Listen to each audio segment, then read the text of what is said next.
I call Chris Hipkins. Very happy to take a call on part two of the Rugby World Cup Empowering Bill. And can I say from the very beginning I'm quite excited about the Rugby World Cup coming to New Zealand. I think it is going to be a major event for this country, and I'm looking forward to it. And I'm also very broadly supportive of the establishment of the Rugby World Cup Authority, which is what the second part of... And Mr Mallard also supports part two of this bill, the establishment of the Rugby World Cup Authority.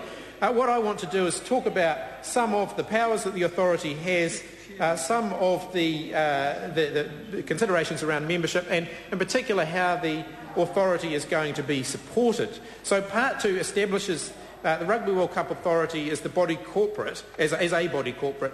It sets out its functions and powers, including to determine all applications, making recommendations to the Minister and granting of urgent applications. One of the issues that the Select Committee considering this part of the bill took into consideration and had some significant discussion around was how it was best to support the authority in exercising those powers and in making the decisions that that it will be making. Because effectively what we're doing is taking off local authorities some of these functions and powers and transferring them for matters related to the Rugby World Cup to this authority. But the expertise and the local knowledge, which is quite critical in many of the decision-making processes that are going to be taking place, will still reside with those local authorities. So the question became, should a secretariat be established that would serve specifically the Rugby World Cup Authority, or would it be better to draw on that local expertise and knowledge from within the existing local authorities? And of course, I tend to go with what the bill has ended up with, which is it's better to draw on the expertise and knowledge of the existing local authorities. However, the question then becomes whether or not we can meet the objectives of the bill, which are to speed the process up and make sure that we don't have undue delay. Can we do that if we're relying on the local authorities to provide the process and secretarial support?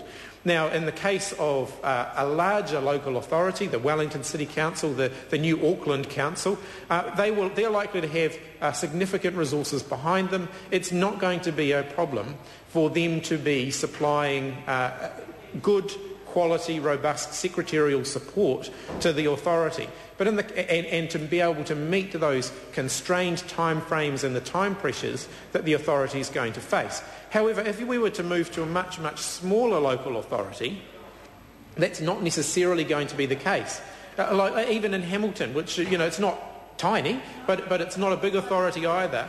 It's the fourth largest city in New Zealand, but it may not have the staff available, the support available to support this authority to meet the timeframes that it's required to meet. So there is going to have to be a balance there between relying on local authorities to support the new Rugby World Cup Authority and providing additional advice and support. And I think it's important that we understand what the functions of this administrative secretariat are going to be, because as I've said, the administrative secretariat will have to be supplied by existing local authorities. Clause 15 sets out the requirements around the administrative local authorities, and the clause 15(4) sets out the functions of the administrative secretariat.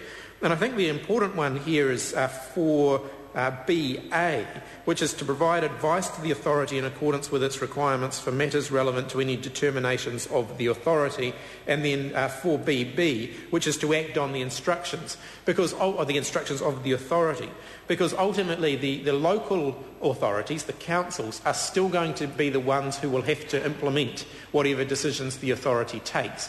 So while the authority, if you like, gets the power that currently resides within the local authorities, that doesn't simply mean that the local authorities don't need to be involved, because whatever decisions that the Rugby World Cup Authority makes, the local council is still going to be ultimately responsible for implementing those. So having the administrative secretariat supplied by the local authority will certainly assist in making sure that that process works effectively, but we should also acknowledge the resource constraints that that's potentially going to place on some of the smaller local authorities who may have to deal with that issue.